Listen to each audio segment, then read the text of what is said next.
नमस्कार, मैं हूं आपके साथ इश्तियाक अहमद और आप देख रहे हैं आर्या न्यूज़। इस बुलेटिन का शुरुआत करेंगे इस वक्त की बड़ी खबर से। और इस वक्त की बड़ी खबर देहरादून से। इस साल नहीं होगी कांवड़ यात्रा। उत्तराखंड सरकार ने कांवड़ यात्रा की रद्द। कोरोना के चलते कांवड़ यात्रा पर लगी रोक। सावन माह में शुरू होती है कांवड़ यात्रा। इस वक्त की बड़ी खबर, कोरोना के चलते कांवड़ यात्रा पर लग गई है रोक। सावन माह में शुरू होती है कांवड़ यात्रा। देहरादून, इस साल नहीं होगी कांवड़ यात्रा। इस पे उत्तराखंड सरकार ने लगाई मोहर। उत्तराखंड सरकार ने कांवड़ यात्रा को रद्द कर दिया है।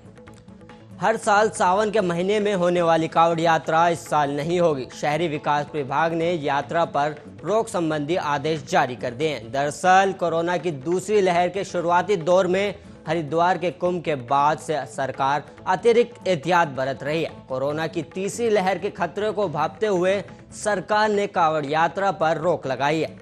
कोरोना की तीसरी लहर और वायरस के नए वेरिएंट डेल्टा प्लस को देखते हुए कांवड़ यात्रा न करने का फैसला किया गया है।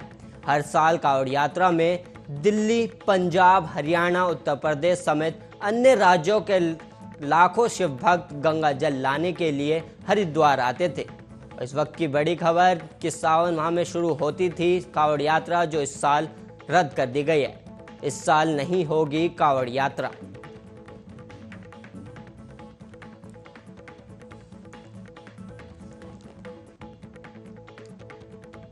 उत्तराखंड में कोरोना संक्रमित मरीजों की संख्या और मौतें लगातार कम हो रही हैं। बीते 24 घंटे में 124 नए संक्रमण मिले और एक मरीज की मौत हुई है। 3 जिलों में 7 मरीजों की मौतें बैकलॉग की भी है। सक्रिय मामले 2000 से कम हो गए हैं, जबकि 244 मरीज स्वस्थ भी हुए हैं। कुल संक्रमितों की संख्या 34,389 हो गई है। स्वास्थ्य विभाग के मुताबिक गुरुवार को 21,502 सैंपल की जांच रिपोर्ट नेगेटिव आई है। वहीं 13 जनपदों में 124 लोग कोरोना संक्रमित मिले। देहरादून जिले में 31, पिथौरागढ़ में 23, नैनीताल में 12 और हरिद्वार में 11, चंपोली, चंपावत और उत्तरकाशी जिले में 7-7 और बागेश्वर में 6 संक्रमित मामले मिले हैं। उत्तराखंड में 24 घंटे में एक कोरोना मरीज ने इलाज के दौरान दम भी तोड़ दिया। और वहीं देहरादून, चमोली, नैनीताल जिले में 7 कोरोना मरीजों की मौत बैकलॉग की वजह से हुई है और अब तक 7,324 कोरोना मरीजों की मौत हो चुकी है। वहीं 244 मरीज ठीक भी हुए हैं। इन्हें मिलाकर 5,253 मरीज संक्रमण को मात दे चुके हैं। संक्रमितों की तुलना में ज़्यादा मरीज स्वस्थ होने से सक्रिय मामले लगातार कम हो रहे हैं। वर्तमान में 1966 सक्रिय मरीज का इलाज चल रहा है। उत्तराखंड में गुरुवार को ब्लैक फंगस के 4 नए मरीज मिले हैं, जबकि 3 की मौत हुई है। कुल मरीजों का आंकड़ा 500 के पार पहुंच गया है। हेल्थ बुलेटिन के अनुसार देहरादून जिले में 4 नए मरीजों में ब्लैक फंगस की पुष्टि हुई है। इन मरीजों को उपचार के लिए एम्स ऋषिकेश में भर्ती किया गया है, जबकि एम्स ऋषिकेश में इलाज करा रहे 3 मरीजों की मौत हुई है। कुल मरीजों की संख्या 499 हो गई है, जबकि 98 मरीजों की मौत हो चुकी है। और इसके अलावा आपको बता दें 101 मरीज स्वस्थ भी हो चुके हैं।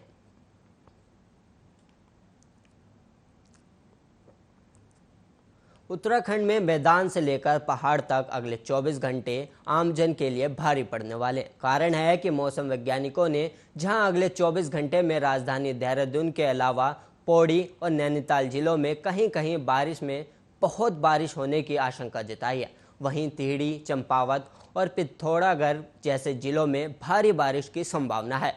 मौसम वैज्ञानिकों के मुताबिक राज्य के इन जिलों के अलावा अन्य जिलों में तेज गर्जना के साथ बौछारें पड़ने और आकाशीय बिजली गिरने की भी संभावना है।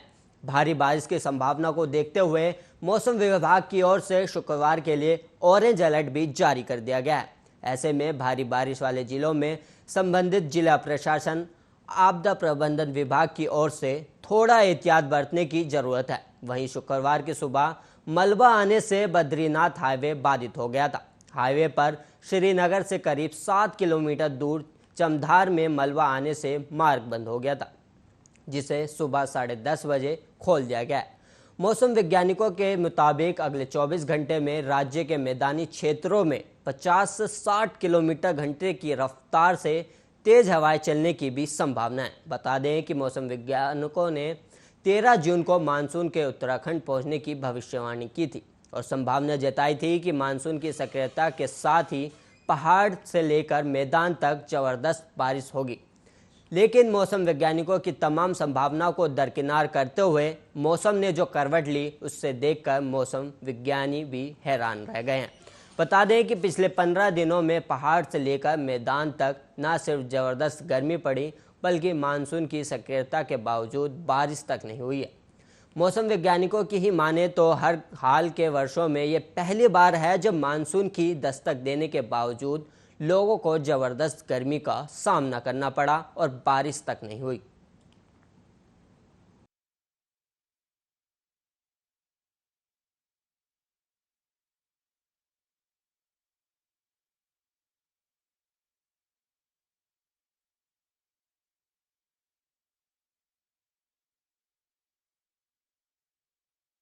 विश्व परिषद जागेश्वर मंदिर समूह में 2.5 माह से अधिक समय के बाद गुरुवार से भौतिक पूजा शुरू हो गई है।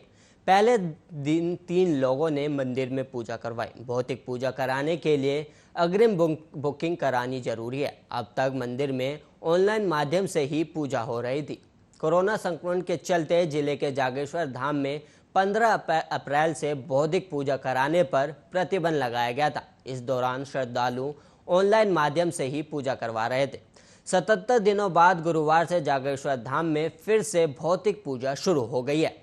मंदिर प्रबंधन समिति के प्रबंधक भगवान भट्ट ने बताया कि जागेश्वर मंदिर समूह में भौतिक पूजा कराने की अनुमति दे दी गई है। एक दिन में 10 से 15 पूजा ही होंगी। पूजा में परिवार के अधिकतम 6 सदस्य ही शामिल हो सकेंगे। किसी भी स्थिति में सदस्यों की संख्या बढ़ाई नहीं जाएगी। गुरुवार को जागेश्वर धाम में 3 श्रद्धालुओं ने भौतिक पूजा कराई और वहीं 370 श्रद्धालु दर्शन के लिए पहुंचे। यदि किसी पुजारी ने तय सीमा से अधिक श्रद्धालुओं को एक साथ बैठाकर पूजा कराई तो उनके खिलाफ कार्रवाई की जाएगी।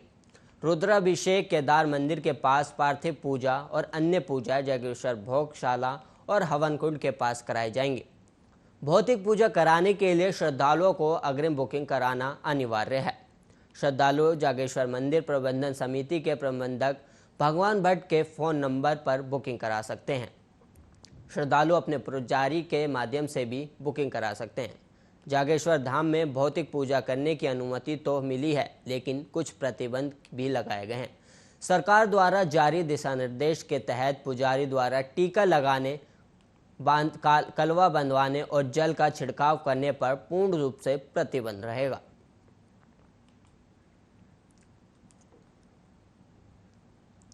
दो साल से कोविड महामारी के चलते खुद को स्थापित करने की स्टार्टअप के सामने बड़ी चुनौती है, लेकिन इस चुनौती का सामना कर रहे स्टार्टअप अपने नवीकरण विचारों को कारोबार में बदलने के लिए हिम्मत नहीं हार रहे हैं। स्टार्टअप टास्क फोर्स की बैठक में प्रदेश के 6 और स्टार्टअप को मान्यता दे दी गई है। अब प्रदेश में स्टार्टअप का आंकड़ा 100 पहुंच गया है। उत्तराखंड में health care, agro food processing, IT, शिक्षा, पर्यटन के साथ विनिर्माण सेक्टर में बिजनेस के लिए स्टार्टअप आगे आ रहे हैं। महानिदेशक उद्योग रोहित मीणा की अध्यक्षता में स्टार्टअप टास्क फोर्स की बैठक में 10 नवाचार आइडिया का प्रस्तुतिकरण किया गया, जिनमें से 6 स्टार्टअप को सरकार ने मान्यता दे दी है। हेल्थ केयर सेक्टर में स्टार्टअप ने सैनिटाइजेशन, वेंटिलेटर और कोविड जांच में कार्य किया। बता दें कि मान्यता प्राप्त स्टार्टअप को सरकार की ओर से वित्तीय सहायता उपलब्ध कराई जाती है। हर साल विचारों की पहचान कर उन्हें बिजनेस के रूप में स्थापित करने के लिए प्रोत्साहित किया जा रहा है। विभाग स्टार्टअप को सरकार की तरफ से वित्तीय सहयोग दिलवाने के साथ ही निजी निवेशकों से फंड उपलब्ध कराने के लिए काम कर रहा है। Startup valley culture export company को सरकार ने मान्यता दे दी है। इस कंपनी के स्टार्टअप रॉबिन नागर और शिखा प्रकाश का कहना है कि उत्तराखंड के पारंपरिक उत्पादों के लिए मार्केटिंग प्लेटफॉर्म तैयार किया जा रहा है और उत्तराखंड में ऐसे उत्पाद हैं जो सेहत के लिए काफ़ी फायदेमंद है। उत्तरकाशी और अन्य जनपदों से खराट से पीसे आटे दिल्ली, मुंबई समेत अन्य बड़े शहरों में मार्केटिंग की जा रही है। घराट के आटे का 50 किलो से कम शुरू किया गया था। अब 600 किलो तक आटा ग्रीन कैफे और अन्य बड़े स्टोर के माध्यम से बेच रहे हैं। इसी तरह हल्दी, शहद और अन्य उत्पादों की मार्केटिंग की जा रही है।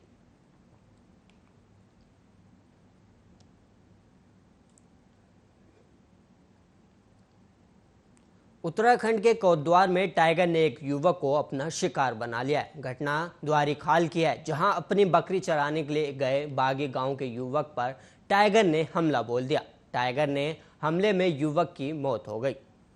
मृतक की पहचान पृथ्वी चंद के रूप में हुई, जिसकी उम्र 28 साल थी। जानकारी के मुताबिक घटना गुरुवार शाम करीब 4 बजे की है, जब पृथ्वी बकरी चराने के लिए नया नदी पुल पार कर मोतौली पास गया था, जहां टाइगर ने उस पर हमला बोल दिया।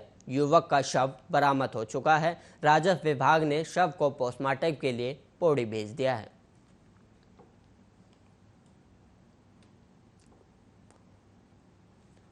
कुंभ के दौरान कोविड जांच फर्जीवाड़े के मामले में फर्म और लैब पर शिकंजा कसने के साथ ही आपको मेला प्रशासन से जुड़े अधिकारियों को नामजद किए जाने की तैयारी है। स्पेशल इन्वेस्टिगेशन टीम ने पहले से दर्ज मुकदमे में गैर जमानती धारा 467 बढ़ाई है। कोविड जांच फर्जीवाड़े में नामजद की गई Max corporate service Delhi, Nalwa lab Hisar, doctor Lalchandani lab central Delhi के संचालकों से एसआईटी की टीम लगातार पूछताछ कर रही है। आरोपी फर्म और लैब के प्रतिनिधियों का आमना सामना कराया जा रहा है। 8 दिनों से मैक्स के पार्टनर शरद और मलिका पंत, नलवा लैब हिसार के संचालक नवतेज नलवा, डॉक्टर लाल चंदनी लैब के संचालक अर्जन लालचंदानी और उनके बेटे पवन लालचंदानी और डीलर अनुदेश गोयल से हुई पूछताछ के बाद अब पुलिस के हाथ कुछ कड़ियां लगी हैं।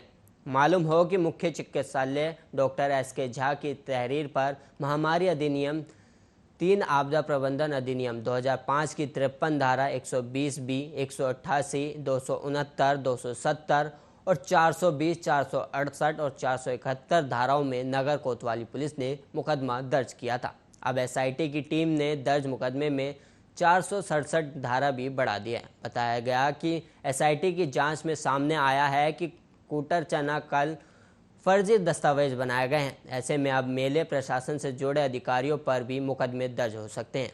इस धारा के बढ़ने से फर्म और लैब संचालकों के साथ ही मेला प्रशासन के कुछ अधिकारियों की मुश्किलें बढ़ सकती हैं। एसआईटी के प्रभारी राकेश रावत ने बताया कि कोरोना जांच घोटाले में लगातार जांच की जा रही है।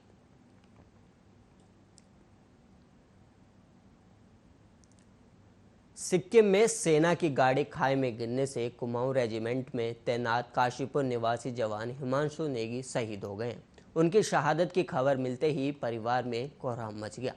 शहीद जवान का पार्थिव शरीर शुक्रवार देर रात तक काशीपुर पहुंचने की संभावना है। नियति का खेल देखिए कि 2 जुलाई को शुक्रवार के दिन ही हिमांशु का जन्मदिन भी है। हिमांशु नेगी की नियुक्ति 27 मार्च 2019 को 7 कुमाऊं रेजिमेंट में बतौर सिपाही हुई थी। जम्मू कश्मीर में रहने के बाद वो वर्तमान में पश्चिम बंगाल की बीनागुड़ी पोस्ट पर तैनात थे। 45 दिन का अवकाश पूरा करने के बाद हिमांशु 2 जून को ही ड्यूटी पर लौटे थे। बुधवार सुबह 11 बजे रेजिमेंट के कमांडिंग ऑफिसर ने हिमांशु की शहादत की खबर उसके परिजनों को दी। शहीद नेगी के पिता हीरा सिंह ने बताया कि हादसे में शहीद और घायल हुए जवान सेना के ट्रक में सवार थे। ये गंगटोक की तरफ जा रहे थे। 17 मील के निकट वाहन असंतुलित होकर 600 फीट गहराई खाई में जा गिरा। पिता हीरा सिंह ने बताया कि शुक्रवार देर रात तक बेटे का शव काशीपुर लाए जाने की उम्मीद है।